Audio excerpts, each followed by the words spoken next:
The sound of a spoon tapping against a crystal champagne flute cut through the chatter of the rehearsal dinner. It was a sharp, piercing sound, demanding attention, exactly the kind of sound my father, Robert, loved to make. I sat at the very edge of table 9, squeezed between a distant cousin who was already drunk and a floral arrangement that was slowly shedding petals into my water glass. It was the overflow table. Fitting, I suppose. Even at my own sister's wedding rehearsal, I was essentially overflow, an accessory, the person who had spent the last 6 months organizing the vendors, paying the deposits, and ensuring the color of the napkins matched the exact shade of blush dawn my sister, Tiffany, had demanded. But I wasn't the bride. I wasn't the golden child. I was just Morgan, the reliable one. The one who worked 60-hour weeks as a forensic accountant while Tiffany found herself in Italy, then France, then Bali, usually on my parents' dime, or what they pretended was their dime. "Family and friends," my father boomed, his voice projecting easily across the room. He stood at the head table, one hand resting affectionately on Tiffany's shoulder. She beamed up at him, looking every inch the princess in her white silk cocktail dress. Beside her, her fiancé, Chad, a man who thought investment banking meant asking his dad for a loan, smiled that vacant, handsome smile of his. "Tonight is about love," my father continued, raising his glass. "It's about legacy. When your mother and I started our life together, we dreamed of moments like this. We dreamed of passing down not just our values, but our history." I took a sip of lukewarm water. My stomach tightened. I knew that tone. It was the tone he used when he was about to sell something. "Tiffany, Chad," he said, turning to them, "you two are starting a new chapter. And a new chapter requires a proper setting.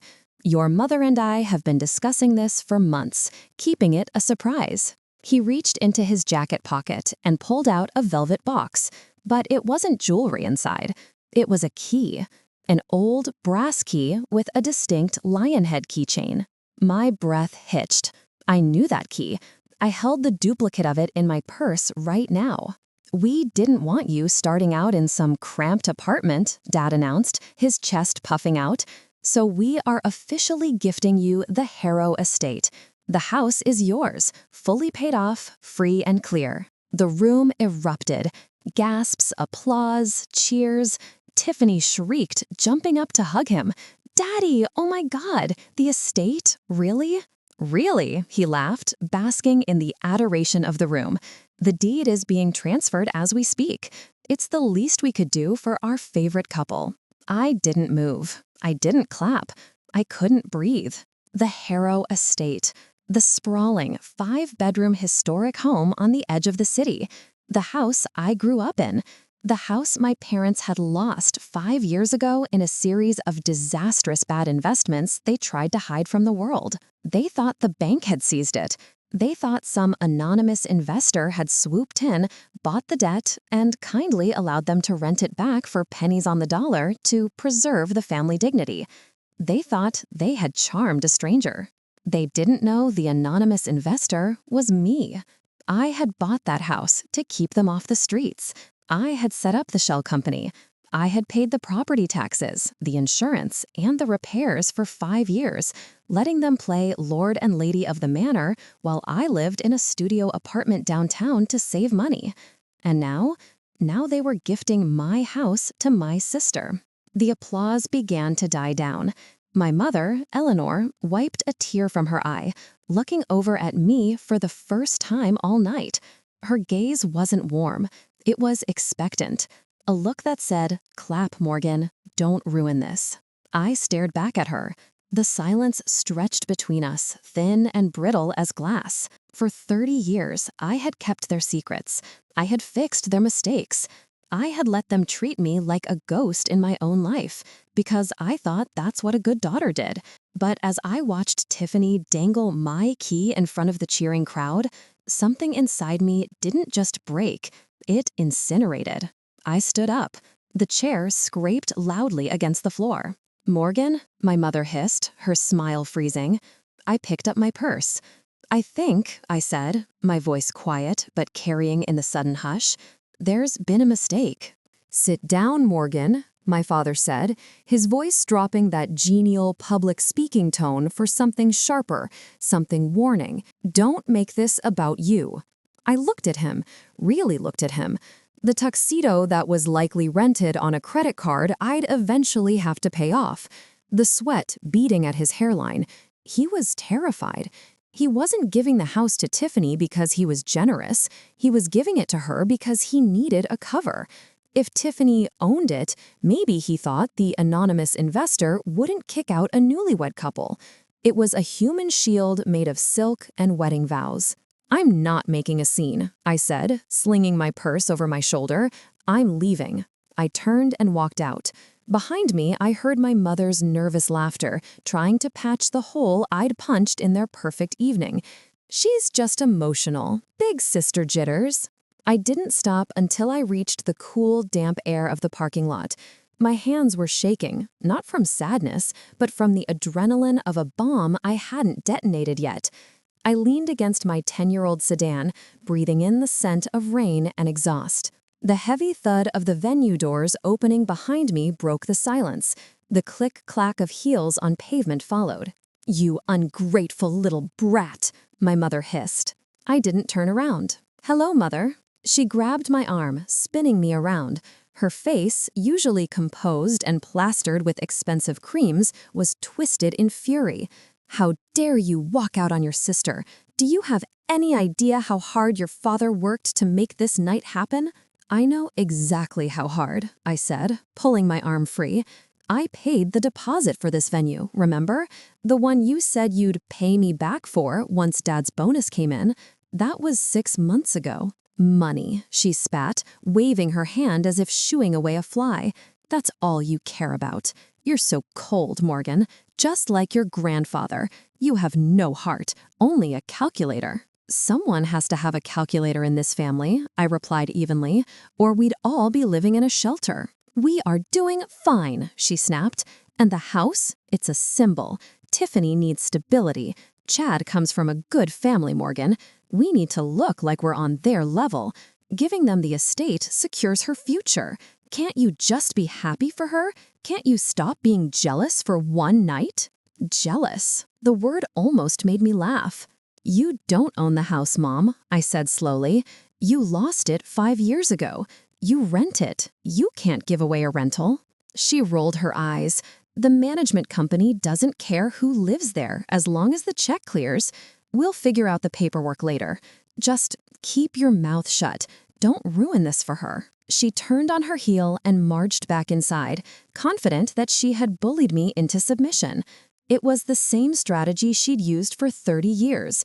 It usually worked, but she didn't know about MR Holdings.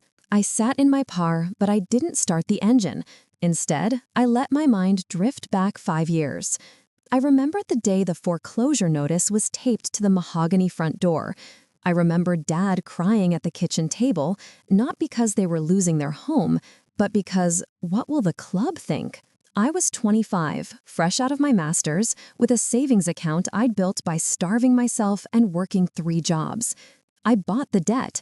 I formed the LLC. I told the bank to keep my name off everything. I became their landlord because I couldn't bear to see them fail.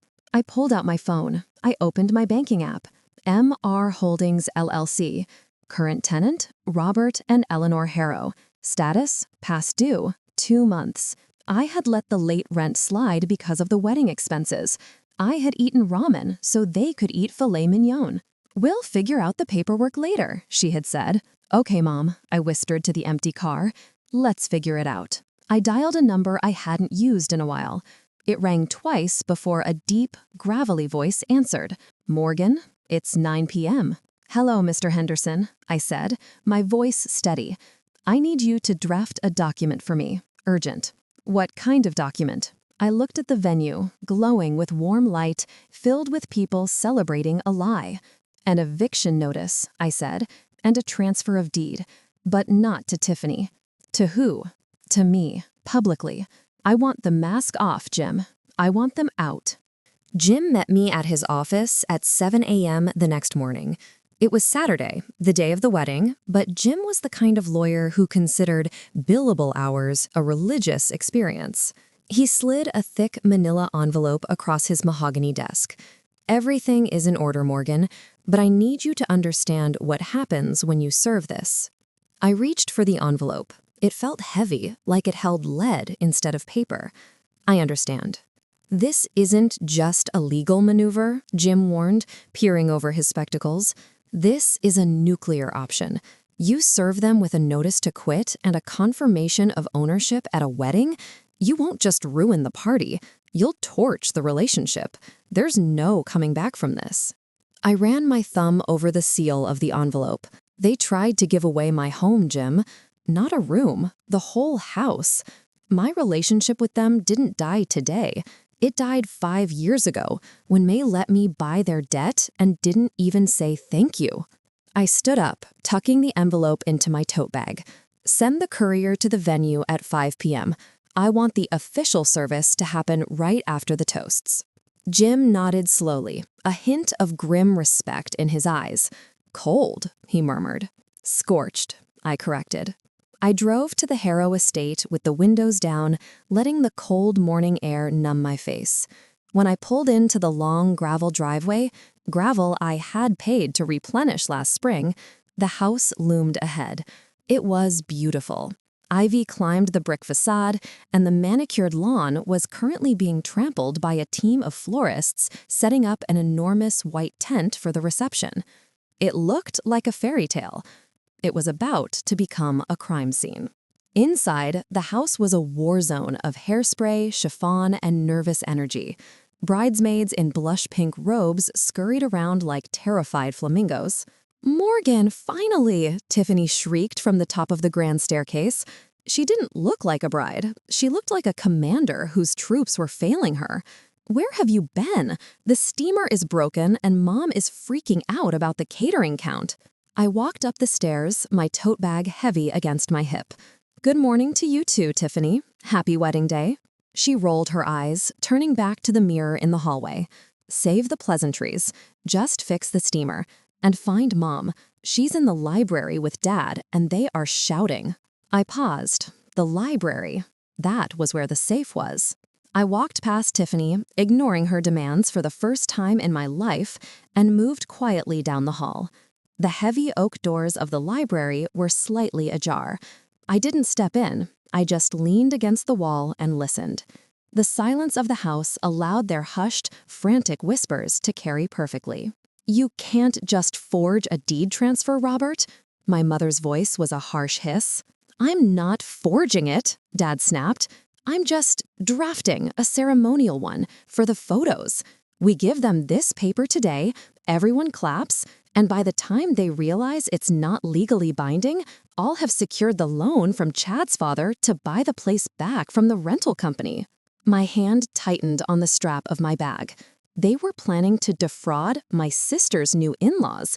They were going to use the gift of my house as leverage to scam Chad's family into giving them money. "It's too risky," Mom said.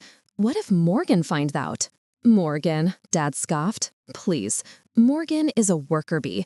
She keeps her head down and pays her rent. She doesn't have the spine to question us.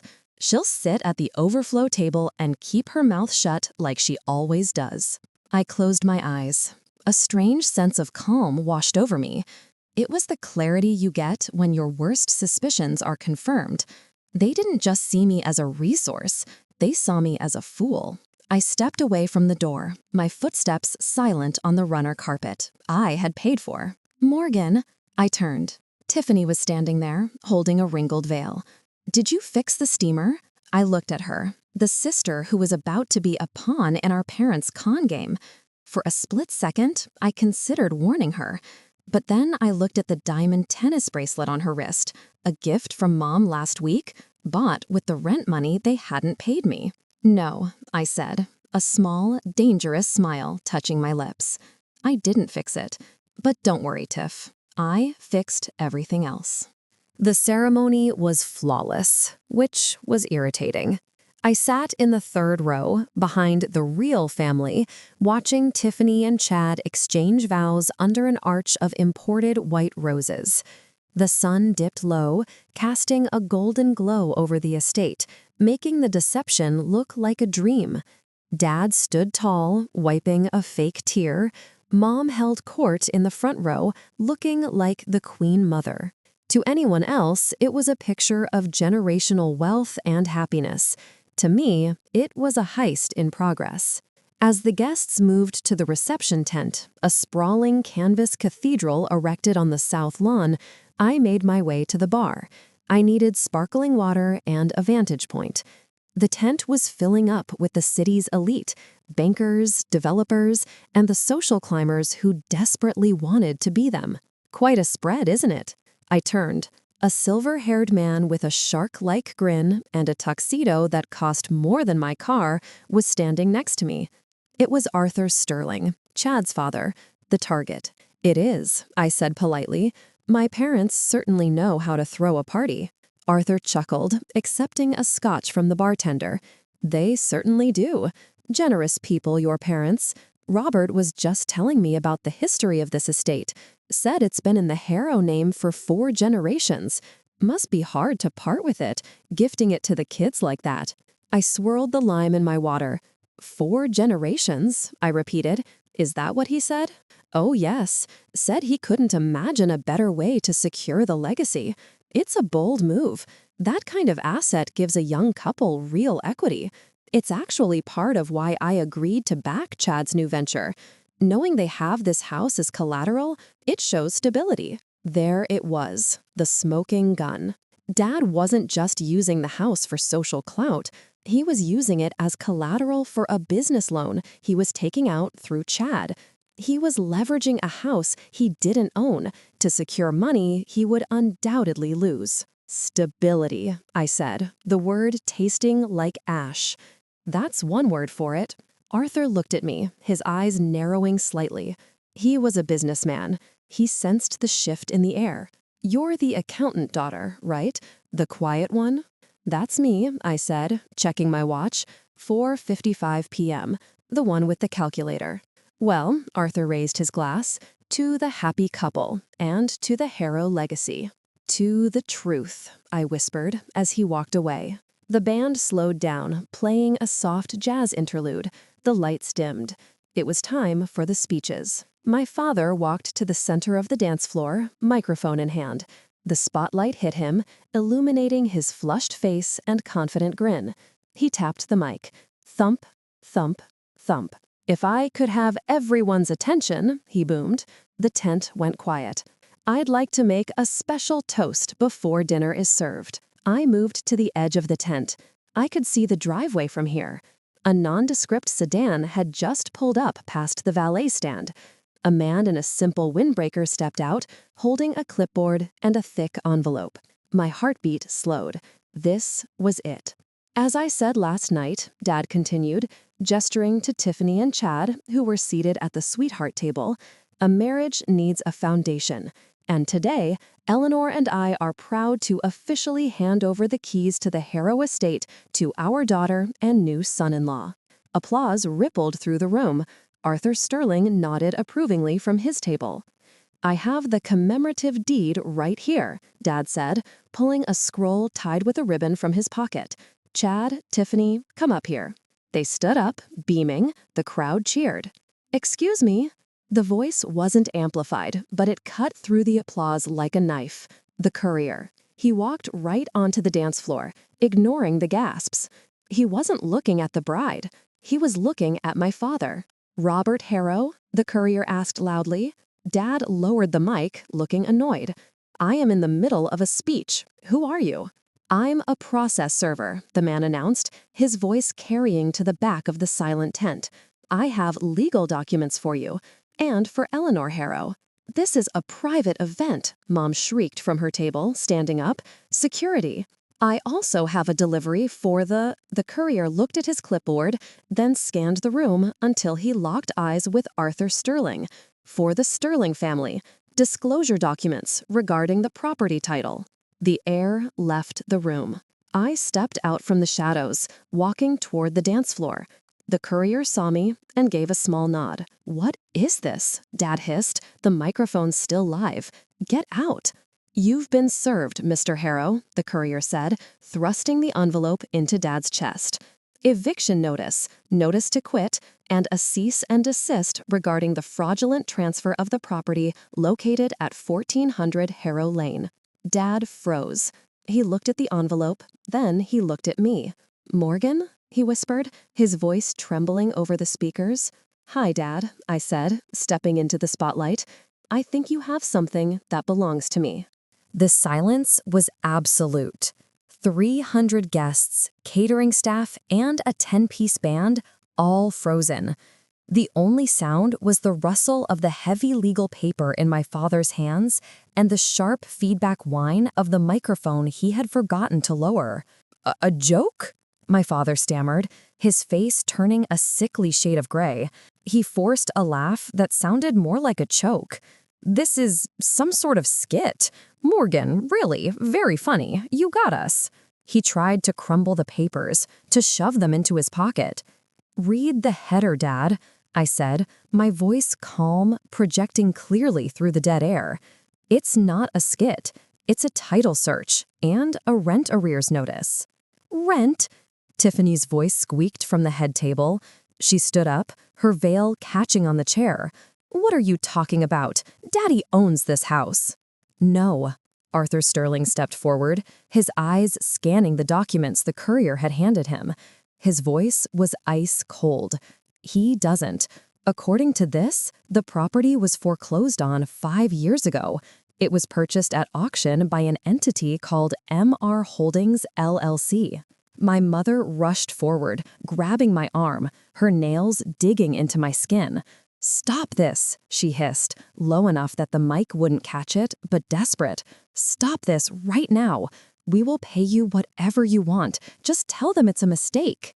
I looked down at her hand, the hand that had signed checks for Tiffany's trips while I paid their property tax.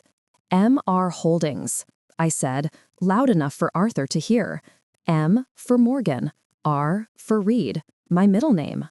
I pulled my arm free and looked at Arthur. "My parents have been my tenants for 60 months. They have paid rent for maybe 12 of them. I let them stay to save their reputation. But today, they tried to gift my property to your son as collateral for a loan." Gasps rippled through the crowd. I saw Chad's face go pale. He looked at his father. Arthur looked up from the papers, his expression darkening. He turned to my father. "Robert, is this true? Is the collateral for the venture capital renting?" "It's a technicality," Dad yelled, abandoning the calm persona. "It's family money. It's all the same pot. Morgan is just holding it for tax purposes. She knows that. It's practically mine." "Practically isn't legally, and I don't recall agreeing to use my home to secure a high-risk loan for a son-in-law I barely know." "You selfish little—" Dad lunged toward me, but the courier stepped in between us, broad and impassible.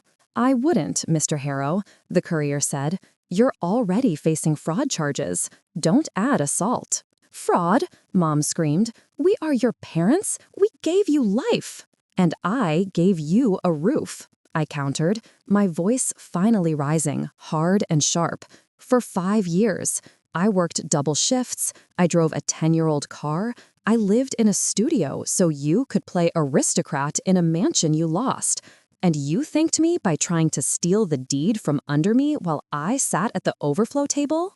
I reached into my purse and pulled out the duplicate key, the one Dad had tried to replicate with the lion keychain. I held it up. "The locks were changed this morning while you were getting your hair done. The staff has been instructed to let the reception finish, but once the music stops, you're out." "You can't do this," Tiffany wailed, tears streaming down her professionally contoured face. "Where are we supposed to live? It's my wedding night." "You have a honeymoon suite booked, don't you? I suggest you use it, because Mom and Dad have 72 hours to vacate. And Tiff?" I looked at her, truly seeing her for the first time, not as a villain, but as a byproduct of their delusion. Check the jewelry Mom gave you, the tennis bracelet. I have the receipts for that, too. It was bought with my property tax money. I turned to leave. Morgan, Dad shouted, the microphone amplifying his desperation into a grotesque boom. If you walk away, you are dead to this family. I stopped. I didn't turn around. I just spoke, loud and clear. I've been dead to you for years, Dad. I just finally stopped paying for the funeral. The walk back to my car was the longest and lightest walk of my life. Behind me, the tent was dissolving into chaos. I could hear Arthur Sterling shouting, the distinct sound of glass breaking, and my mother's wailing rising above the jazz band, who had awkwardly started playing Girl from Ipanema in a desperate attempt to normalize the disaster. I didn't look back. I got into my sedan, the engine roaring to life with a rattle I had ignored for years to save money.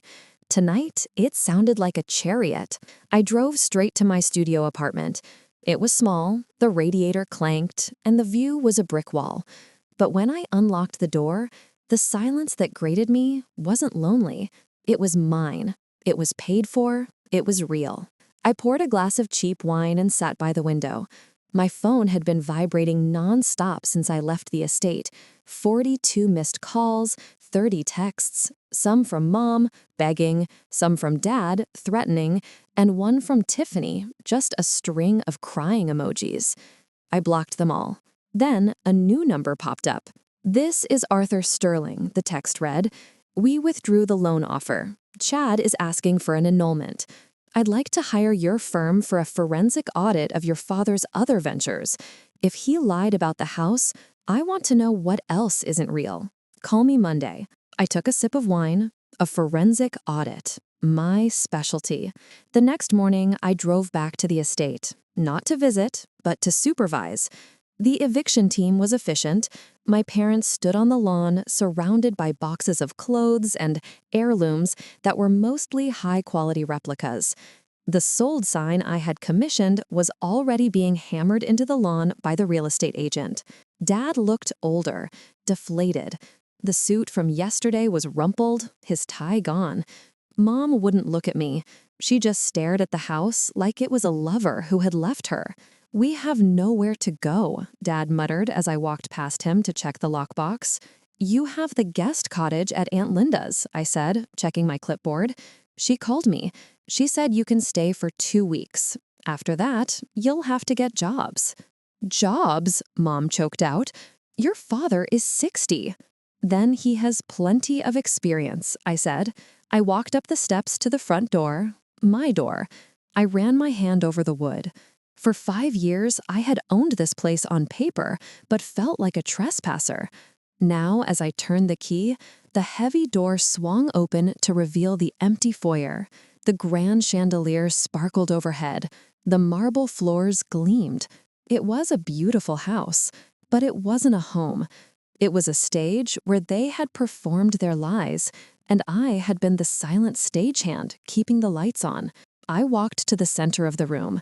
The echo of my heels sounded sharp and clean. I wasn't going to live here.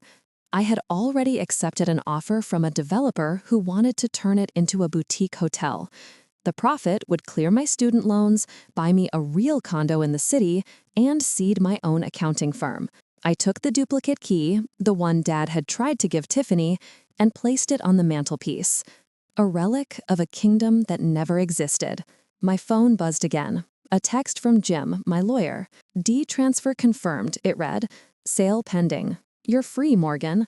I looked out the window one last time.